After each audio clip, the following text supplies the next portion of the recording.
It's not about ideology. It's about the budgetary responsibility of protecting American taxpayers from spiraling entitlement costs tied to the federal workforce. So first and foremost, for those of you who have maybe ever served, there was a point in time when the military had the option of, and new incoming troops had the option of actually adopting the new retirement program. So instead of just being 20 years automatic retirement, it shifted to something like a 401k. What this provision specifically allows is for new hires to either opt into a traditional first protections where they have the option of increasing their personal contribution by 5%, or if they choose not to, having access to more cost-efficient personal track.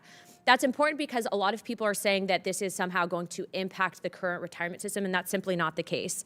This structure is going to incentivize and create actually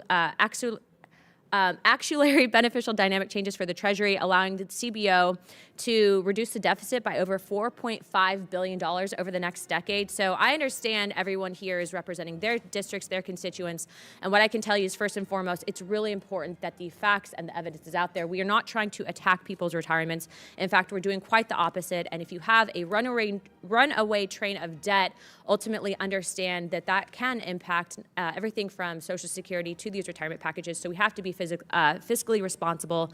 Thank you, Chairman, and I will also say this.